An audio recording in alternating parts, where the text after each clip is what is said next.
What's up?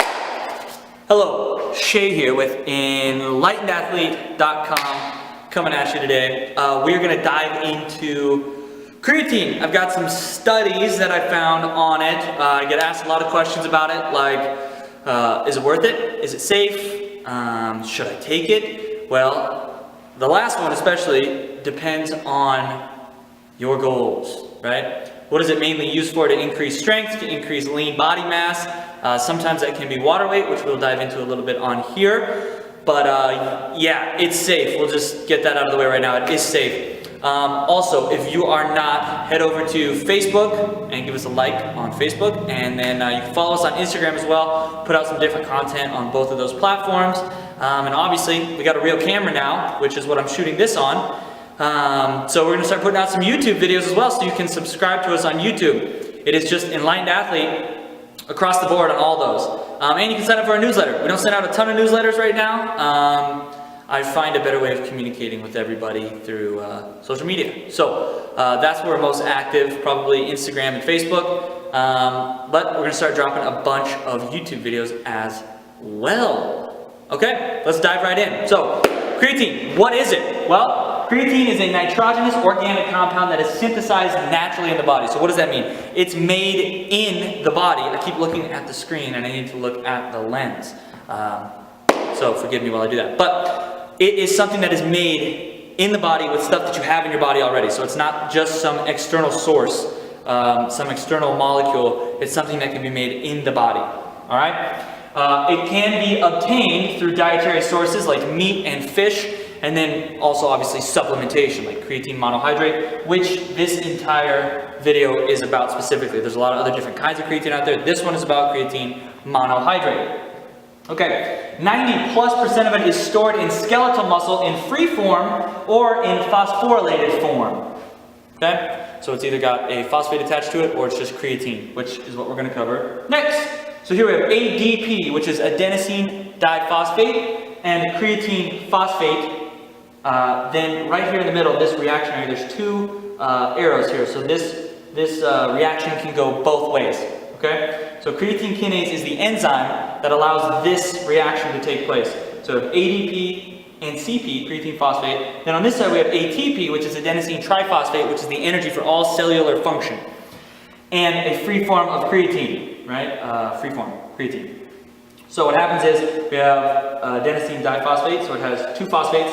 We have creatine phosphate. Okay, creatine kinase comes in, it cleaves off one of the phosphates from the creatine, gives it to the ADP to make ATP, and then we have creatine, a free form of creatine. Okay, that's kind of how it works in the body. I'm not a chemist, so sorry if I got some of that wrong. It primarily fuels short duration exercise, so jumps, throws, sprints, and lifts, like the snatch, like the clean and jerk. It is the phosphagen system that this is fueling, so that is from 0 to 15 seconds in activity. That's how long the activity would last, 0 to 15 seconds. So it gets used up pretty quick. Your ability to rapidly replenish ATP, which is the cellular energy source, it depends on your availability of creatine phosphate, or phosphocreatine.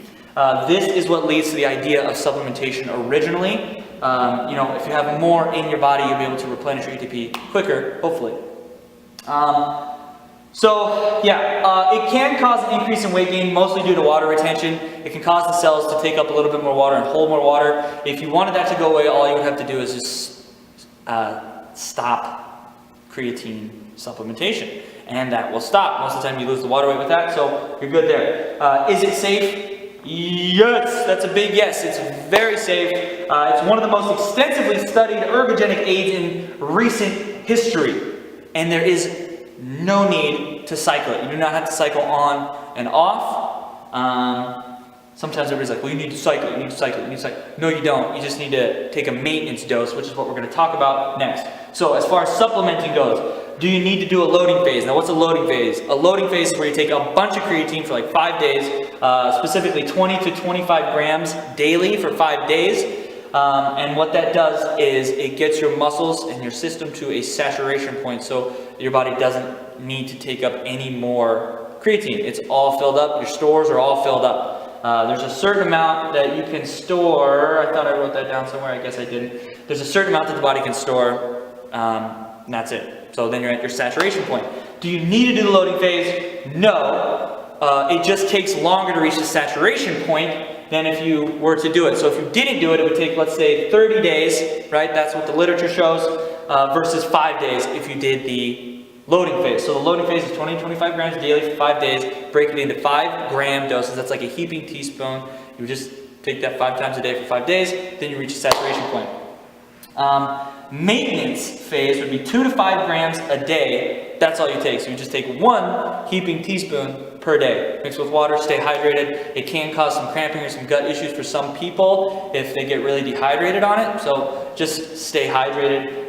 2 to 5 grams a day really shouldn't cause too much of an issue for anybody unless your gut gets a little sensitive to it. So, and like I said, this is about creatine monohydrate. This is not about creatinine. This is not about I think the Bang energy drinks have super creatine in them right now, so that's not what we're talking about. We're just talking about creatine monohydrate.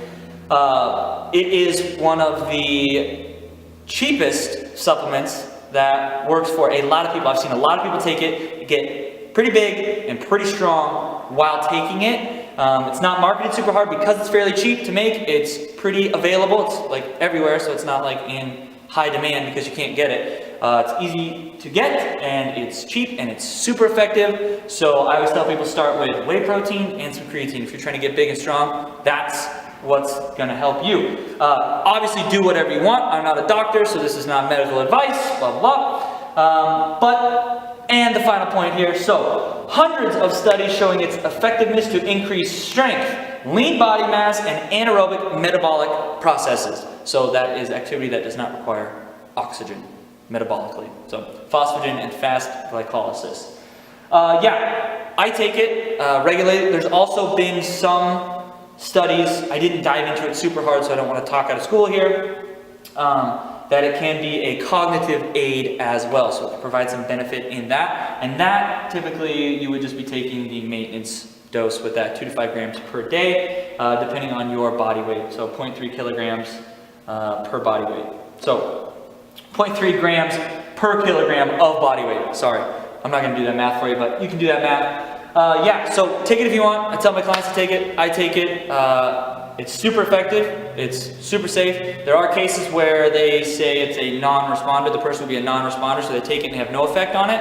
But there's no negative effect. It just doesn't really do anything for them. So that's creatine in a nutshell. Let us know if you guys want us to do any other videos, if there's any other videos you'd like to see. Now that we have a sweet camera, we can do it. So I hope you guys enjoyed it, and I will catch you next time.